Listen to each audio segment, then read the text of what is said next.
Une mission spéciale de haut niveau envoyée par la CEDEAO est attendue aujourd'hui 9 septembre en Guinée-Conakry. La mission devra discuter avec les nouvelles autorités afin de trouver une porte de sortie à la crise guinéenne provoquée par le coup d'État du 5 septembre dernier. Les conclusions de cette rencontre entre les putschistes et la CEDEAO permettra peut-être de changer la décision des chefs de l'État de l'espace qui ont décidé à l'unanimité de suspendre la Guinée de toutes ses instances décisionnelles. Et pour lutter contre l'extrémisme violent dans l'espace CEDEAO, les formateurs d'imams et les maîtres d'école coranique sont à l'école de la culture de la paix.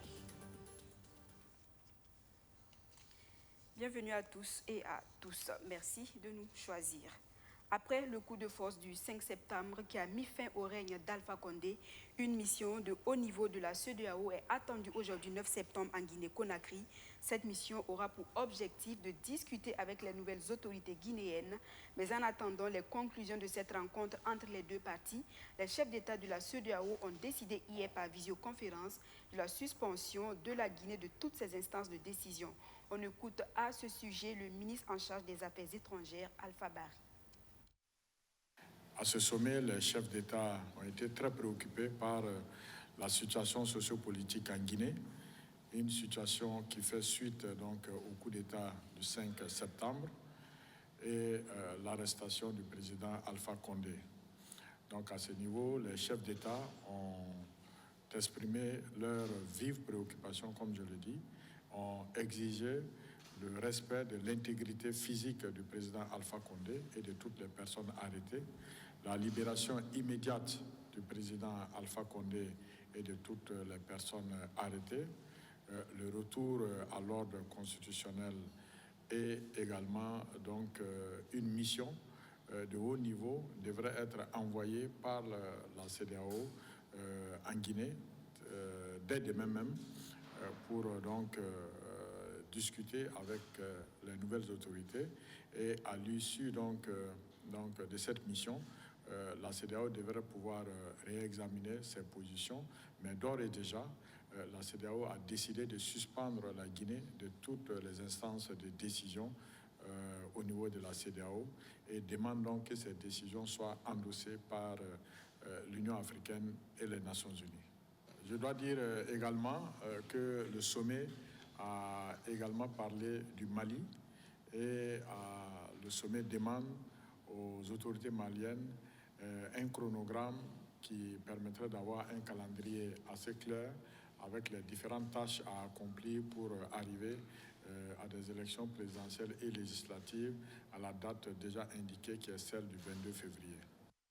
Le département de l'éducation, de la science et de la culture de la CEDEAO, lui, renforce les capacités des formateurs d'imams et des maîtres d'école de madrasa. À travers cette formation, la CEDEAO veut prévenir l'extrémisme violent dans son espace et promouvoir la culture de la paix. Cet atelier de formation qui prendra fin demain 10 septembre permettra d'élaborer un document de base pour un développement de la paix dans l'espace communautaire. Justin Amonto. C'est une rencontre d'évaluation des différentes formations des imams et des maîtres des écoles coraniques de la zone CEDEAO. Culture de la paix, réduction de l'extrémisme violent. Pour ces acteurs de l'éducation coranique, le défi à relever est d'avoir des formations adaptées et efficaces pour la culture de la paix. Pour cela, il faut travailler sur les acquis et les difficultés afin d'élaborer un document de base favorable à l'objectif commun, qui est de prévenir l'extrémisme violent dans les pays de la CEDEAO. C'est une question d'un document de base, mais la participation communautaire et surtout de personnalités comme les imams et les leaders d'opinion, c'est très important pour avoir un document adapté à les nécessités de la communauté du pays de CEDEAO. Selon certains formateurs, les documents en français sont souvent difficiles à cerner pour certains imams qui comprennent que la langue arabe. Il s'agit de se réunir autour de ces points de faiblesse, écouter tous les pays à travers leurs représentants, leur poser des questions et essayer de mettre en place un plan rationnellement élaboré afin de faire face à ces difficultés pour que nous puissions avoir un espace communautaire de paix, de cohabitation pacifique où les leaders religieux échangent fraternellement en vue du développement. L'objectif de cette rencontre est d'échanger sur les avancées et insuffisances en ce qui concerne l'enseignement dans les madrasas pour l'éveil de conscience au profit de la paix. Dans cette lutte contre l'extrémisme violent, les femmes jouent aussi leur partition. La femme aussi a un rôle très important à jouer parce que la femme, c'est une mère. Et moi, je viens du Niger et l'idée même est née au Niger. On a fait la première formation en 2018 à Zender. Donc, on a sensibilisé des marabouts sur l'extrémisme violent. La formation des imams et des maîtres d'école coranique est une initiative de la CEDEAO en partenariat avec la Maison du Hadj du Mali. L'éducation pour la culture de la paix dans les pays de la CEDEAO tels que le Nigeria, le Mali, le Niger et le Burkina Faso vise à prévenir l'extrémisme violent et la radicalisation. Le PIDTR, le projet d'urgence de développement territorial et de résilience, vise l'amélioration de l'accès des populations vulnérables aux services sociaux de base. Le projet, lancé en mars 2021 et mis en œuvre dans 15 communes de l'Est et de la boucle du Mouhoun, permettra le développement de ces communes bénéficiaires. Les acteurs du projet étaient en conclave à Ouagadougou. Objectif, évaluer le niveau d'avancement des activités du PIDTR sur le terrain durant les 6 premiers mois de sa mise en œuvre. Abdou Aziz Sari. C'est un nouveau projet qui devra contribuer à l'amélioration de l'accès des communautés, y compris les déplacés internes, aux services sociaux de base selon ses coordonnateurs. Lancé en mars dernier, le projet d'urgence de développement territorial et de résilience PUDTR se donne pour mission de réaliser des infrastructures scolaires, sanitaires et marchandes dans ces zones d'intervention. Pour l'instant, il est en phase d'étude dans 5 communes de la région de l'Est afin d'apprécier l'impact que ces réalisations pourraient avoir au plan environnemental et social. Mais déjà, le maire de Fadam-Gourma est convaincu que ce projet va apporter le développement dans les communes bénéficiaires. Vous savez, les collectivités rencontrent énormément de difficultés et au Burkina, tout est prioritaire. Et avoir un projet de cette envergure qui va investir autant de milliards dans nos collectivités et pratiquement dans tous les domaines, nous sommes des communes comblées et nous espérons que les autres communes de la région aussi pourront en bénéficier parce que c'est seulement les 5 communes de la région de l'Est. En plus des 5 communes de la région de l'Est, le projet va concerner aussi 10 communes de la région de la boucle du Moun et une commune du centre-Est. L'attente des coordonnateurs du PUDTR vis-à-vis des collectivités bénéficiaires est qu'elles s'approprient le projet. Les projets d'investissement qui sont en cours de réalisation ont été identifiés comme priorité par les collectivités bénéficiaires. Voilà. Donc, si le projet, le PUDTR, en tout cas, a consenti à les accompagner dans ce sens, voilà. Donc la première attente, c'est cette forte appropriation de projet-là. Et cette appropriation doit pouvoir se traduire par leur forte implication dans la mise en œuvre, leur forte implication dans la mobilisation sociale. D'un coût global d'environ 193 milliards de francs CFA, le PUDTR est financé par la Banque mondiale. Il prend fin en 2025. À l'occasion de la Journée internationale de l'alphabétisation célébrée chaque 8 septembre, la Direction générale de l'éducation non formelle plaide pour la prise en compte de l'enseignement des langues nationales dans les établissements scolaires du Burkina Faso. Toute chose qui permettra, selon la direction, d'augmenter le taux d'alphabétisation dans le pays, estimé à 39,3% selon le recensement de 2019 de l'Institut de la statistique et de la démographie, un taux en deçà de la norme internationale qui est de 40%. Archimède Boy. Mettre l'accent sur l'enseignement dans nos langues nationales, c'est l'un des moyens qui contribuera à booster le taux d'alphabétisation au Burkina Faso. C'est la vision du directeur général de l'éducation non formelle. Et il ne manque pas d'arguments pour défendre sa position à l'occasion de la Journée internationale de l'alphabétisation célébrée ce 8 septembre. Tant qu'on ne va pas valoriser nos langues, l'alphabétisation peut toujours souffrir. L'adulte a une expérience. C'est vrai que l'enfant également a une expérience, mais elle est encore plus réduite que l'adulte. Et donc, on part de ces expériences, on part de la langue.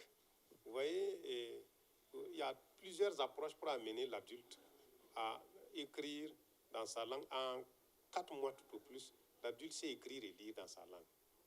On peut partir de ça. S'il veut apprendre le français, il y a également des formules pour apprendre le français. On part donc des acquis de l'alphabétisation et en quelque temps, il apprend à lire. Et avec l'analyse contrastive qui est utilisée, il apprend à lire facilement et à communiquer en français. Selon le recensement de 2019 de l'Institut national de la statistique et de la démographie, le pays enregistre un taux d'alphabétisation de 39,3%, un taux presque égal à la norme internationale fixée à 40%. Pour atteindre, voire dépasser ce taux, l'État burkinabé et ses partenaires ont mis en place le FONAEF, le Fonds d'appui à l'éducation non formelle. Et annuellement, l'État met à la disposition de ce fonds-là plus de 3 milliards de francs, pour ouvrir des centres. Et donc, ça, c'est un premier effort qui est fait. Le second effort, c'est que l'État, de plus en plus, s'investit pour la qualité de ce qui est fait sur le terrain.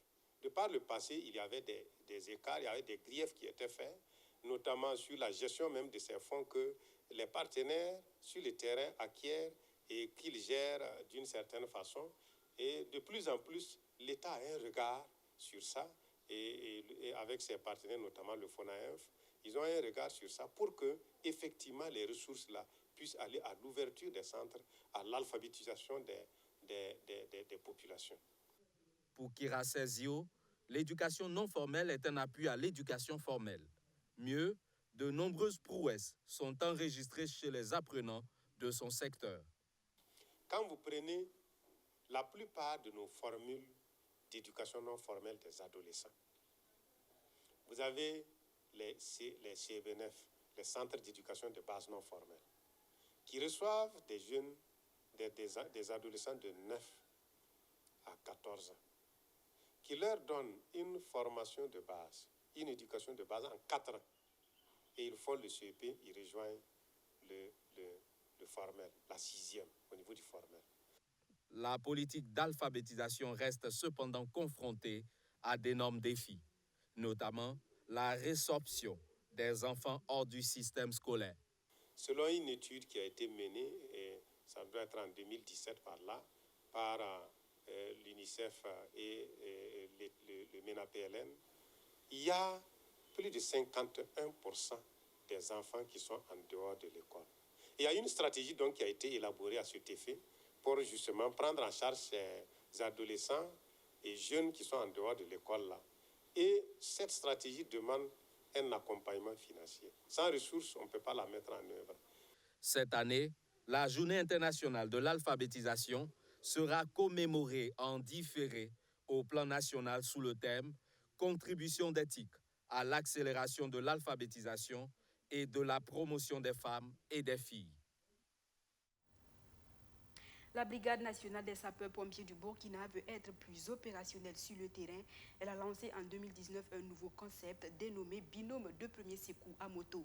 Ne soyez donc pas étonnés de voir en circulation des sapeurs-pompiers à moto. L'initiative vise à réduire les délais d'intervention dans les grandes villes où la circulation est parfois très dense. Cette nouvelle initiative a permis de secourir plus de 200 victimes en un temps record avant l'arrivée des véhicules des sapeurs-pompiers. Justin Amantou. Les villes burkinabées grandissent, se développent. La Brigade nationale de sapeurs-pompiers se réorganise et s'adapte pour mieux maîtriser le temps et la rapidité dans ses interventions. Pour cela, la Brigade a initié un concept dénommé binôme de premier secours à moto, BPSM. Objectif, intervenir rapidement avec une équipe de motos malgré la densité de la circulation dans les villes burkinabées. Ouagadougou, Banfora, Bobo Dioulasso, grâce à ce concept, sur 411 interventions, 236 victimes ont été secourues, dans un temps record avant l'arrivée des véhicules de sapeurs-pompiers. Depuis 2019, effectivement, nous avons développé et mis en place ce que nous appelons le concept de binôme de premier secours à moto. Alors, il est question donc ici de réduire les délais d'intervention. Vous savez, dans les grandes villes comme Ouagadougou, où se frayer un passage dans la circulation devient de plus en plus difficile et les ambulances ne sont pas donc en reste. Il est donc important de travailler à aller plus rapidement pour secourir les victimes. Selon le commandant de compagnie de la ville de Ouagadougou, le concept BPSM est adapté au milieu urbain et périurbain à trafic dense. Sur le terrain, des missions sont menées par les soldats du feu pour s'imprégner du concept. Nous avons déjà identifié les axes accidentogènes dans les différentes villes et il est question ici donc, de prépositionner ces motos-là sur ces axes-là que nous avons identifiés. Donc ces motos feront du secours à personne, feront aussi l'ouverture de voies pour les ambulances, donc pour leur permettre d'aller rapidement. Et aussi les services de représentation que nous appelons donc les couvertures sanitaires. Pour la Brigade nationale de sapeurs-pompiers, réduire le temps d'intervention figure parmi les défis à relever. En matière de secours d'urgence, les secondes comptent.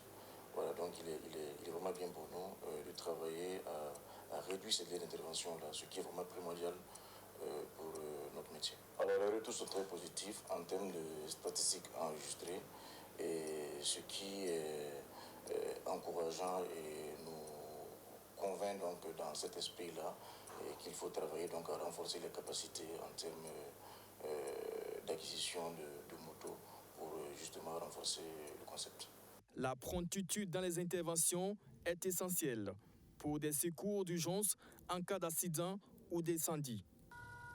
Le concept BPSM bénéficie de l'accompagnement de la principauté de Monaco. Hors de chez nous, en Afghanistan, les talibans règnent toujours en maître. Dans le nouveau gouvernement annoncé ce mardi, aucune femme n'occupe un poste de responsabilité. Il n'en fallait pas plus pour mettre en colère la gente féminine. Pour avoir donc manifesté contre cette décision des talibans, la dizaine de femmes qui étaient dans les rues a tout simplement été fouettée. Des coups de bâton et de fouet, c'est ce que subissent ces femmes qui osent manifester, comme le montrent ces images tournées à Kaboul ce mercredi. Elles étaient des dizaines à crier « liberté » face aux talibans. Des femmes, il n'y en a pas une seule dans le gouvernement annoncé ce mardi. Notre envoyée spéciale Annelise Borges s'est entretenue avec le porte-parole des talibans au sujet de la nouvelle administration.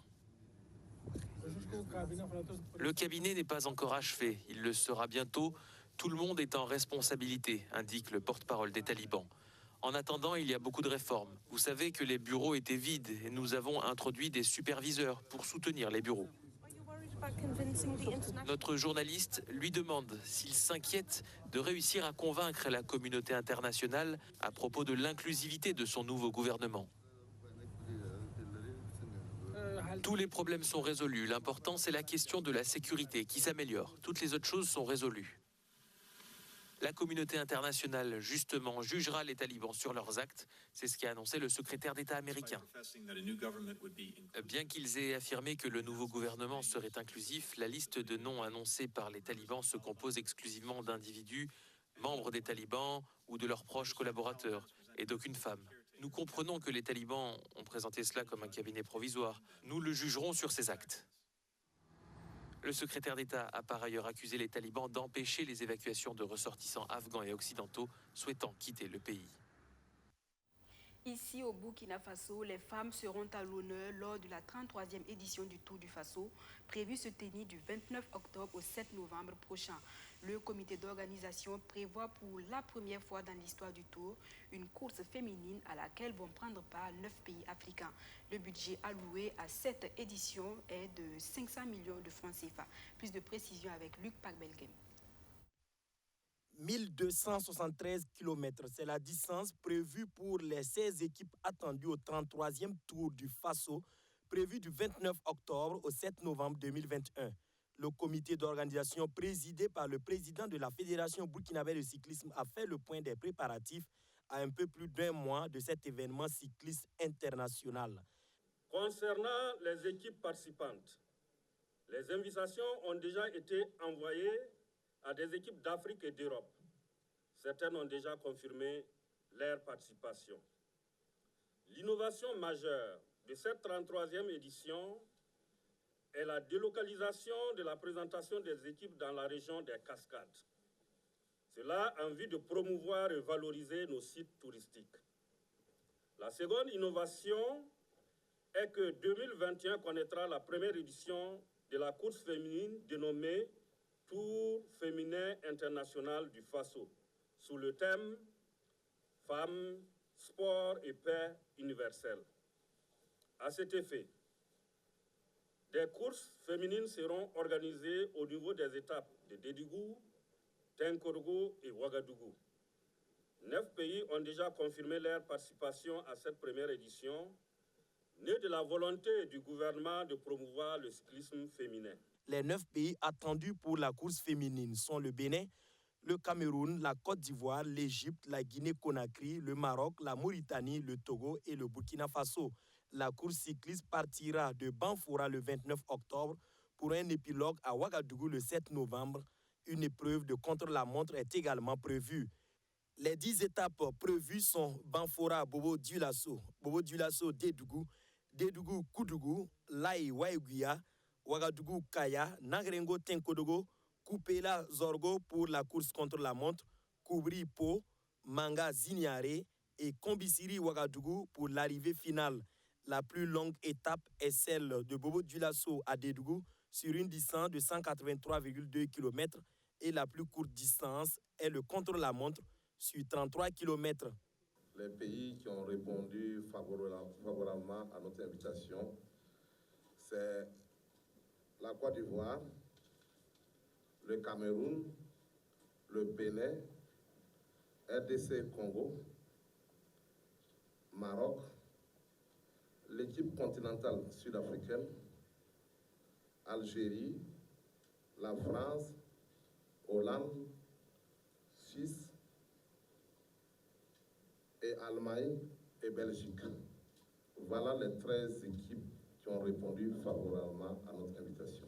Sur le budget organisationnel, 355 millions de francs CFA restent à mobiliser auprès des sponsors.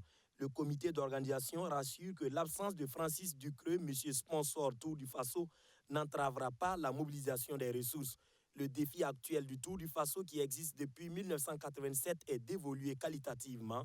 Cela peut l'amener du niveau 2.2 actuel au niveau 2.1.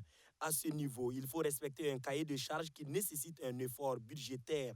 L'Angolais Manuel Antonio Dario est le dernier vainqueur du Tour du Faso et il ne sera pas présent pour défendre son maillot à cette édition car son pays, l'Angola, ne fait pas partie des participants à l'édition 2021. L'édition 2020 n'a pu se tenir à cause de la Covid-19.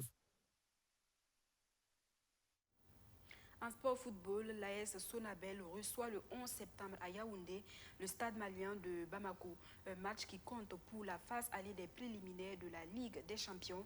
Avant le déplacement des champions du Burkina, ont mis les petits plats dans les grands pour être au meilleur de leur forme physique. Madizongo, Sandrine Zougouri, reportage. L'AS Sonabel va faire ses premiers pas sur la scène continentale. Le 11 septembre, sur la pelouse du stade de Yaoundé, les champions du Burkina seront face au stade malien de Bamako pour le match aller du premier tour préliminaire de la Ligue des champions. Pour éviter l'électrocution dans cette première épreuve internationale, les violets et blancs ont entamé très tôt la préparation. L'entraîneur Mohamadi Bagué est optimiste pour ses poules. Et même si rien n'est parfait, voilà, mais nous pensons qu'il y a des raisons de croire que d'ici le 11, nous pourrons présenter une équipe effectivement prête à affronter cette équipe malienne qui, bien sûr, c'est une équipe très expérimentée dans cette compétition. Actuellement, au plan physique, l'équipe est présente. Nous l'avons évalué dans certains matchs amicaux, bien vrai que ce n'est pas des matchs officiels, mais il y a des raisons de croire que l'équipe retrouve sa forme, la forme qu'elle avait l'année dernière, au plan physique, au plan de l'intensité du jeu, au plan de l'agressivité et au plan mental également. Ce sont ces repères-là qu'on est en train de rechercher. Une bonne prestation de l'AS Sonabel va dépendre de sa capacité à bien défendre devant les stadistes de Bamako. Cyril Guesson, transfuse de l'AS Yenenga, sera le fer de lance de l'attaque. Il mesure l'ampleur de la tâche. On mesure déjà l'ampleur du boulot qui nous attend. C'est pourquoi on travaille dur. Si vous avez remarqué, on a fait un stage à Bobo et on n'a même pas eu un peu de temps de répit. Nous sommes venus à Zignaré encore parce qu'on sait ce qui nous attend. Ça ne serait pas facile, ça ne serait pas du gâteau, surtout dans les compétitions internationales, que là-bas les arbitres ne font pas de cadeaux. Il y a l'environnement aussi qui parle et nous ne sommes pas sur nos installations. Nous allons jusqu'au Cameroun. On peut dire, bon, ça ne serait pas facile parce que nous sommes en terre étrangère, même si c'est nous qui recevons le match. Donc on s'attend à tout, c'est pourquoi on y travaille dur. Contraint de jouer en dehors du Burkina, l'AS Sonabel est obligé de faire le voyage en Afrique centrale, faute de possibilités dans la sous-région. Ce n'est pas un choix de l'AS Sonabel. Il faut que ce soit clair, l'AS Sonabel n'a pas choisi le Cameroun. Notre choix, c'était de jouer à Ouaga, devant notre public, mais hélas, notre stade est suspendu et n'est plus homologué en tout cas. Et donc, dans les recherches de stade par la Fédération burkinabé de football, c'est le Cameroun qui a bien voulu offrir ses services. La Fédération burkinabé de football a rendu une visite aux électriciens le 3 septembre à Zignaré. Un chèque de 2 millions de francs CFA a été remis comme soutien à la préparation de ces jeunes. Voilà, ainsi s'achève notre version de l'actualité de ce 9 septembre 2021. Merci de nous avoir suivis. Je vous retrouve demain pour un autre point de l'actualité.